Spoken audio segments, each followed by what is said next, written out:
Happy Friday, everyone! I'm hard at work on some Fallout 4 content for the weekend, but I thought I'd take a quick break to talk about some new Creation Club stuff that appeared just a moment ago. If you recall from my last Creation Club overview, Bethesda introduced dogs to the Wasteland, and in that video I showed where you can get them and how we can even find them in the Wasteland Workshop dog traps. This time they've given us two new dogs. The first is a Great Dane for 200 credits, and the next is a Dalmatian, also for 200 credits. This brings the total number of dogs we have so far to 4. If I were a betting man, I'd guess they're probably going to package these in a bundle in the near future. Some of the other stuff they released recently already has a discount, including the Adam Cat's Armor paint scheme, which at the moment is free.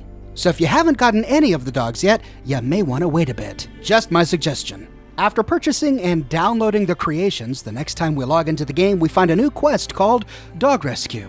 The first dog appears near to a road south of Listening Post Bravo. Heading to Listening Post Bravo, we find a Great Dane wandering around the ruins of a house. When I found him, his name was Gus, but just like the other dogs, we can press R to cycle through a bunch of available names until we find one we like. I commented last time that I thought the selection of names may not be very big. I had already seen some duplicates while cycling through them, but this time I found a bunch of names that I hadn't seen before. Gus, Honey, Chase, Rex, Ninette, Blondie, Dusty, and then Theodore E. Bear? Oh, I get it. Teddy Bear. Nice one. I like that name, so we're gonna keep him Theodore E. Bear, and when we're ready to adopt, we can send him to the settlement of our choice. I'm gonna send this guy to the Red Rocket truck stop.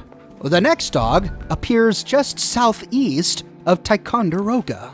Heading that way, we find a big, beautiful Dalmatian wandering around the docks. I cycled through a few names. I found Jaws, Blondie again, Champ, Lucky, Pericles. Do people often name their pets after Greek historic figures? I like it. We'll call this guy Pericles. And when we're ready, we can adopt him and send him to the settlement of our choice. When adopting a dog, it does check your settlement size limit, so you won't be able to send these dogs to settlements that are too overpopulated.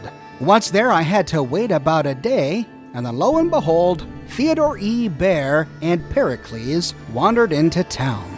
They like to hang out in the doghouses just like all other dogs, and the models are pretty gorgeous, unique from all the other dog models we've found in the game. The dogs have a lot of other idle animations. I spent a lot of time with Dogmeat, but I don't recall him doing all of these same things. I even found an animation where the dogs were batting at a fly with their mouth. So if you're a lover of dogs, I think you'll be pretty pleased with this quick update. That's all from me today. I've got some longer, more in-depth content planned for tomorrow, so if you don't want to miss it, be sure to subscribe and to click that bell notification button. If you want some Oxhorn merchandise, you can find a link to my shop in the description below, and if you like what I do and you want to support me in a more personal way, consider becoming one of my patrons on Patreon. But more than anything, I'm just so grateful that you're watching. Thanks so much, and I'll see you tomorrow morning bright and early with a brand new video.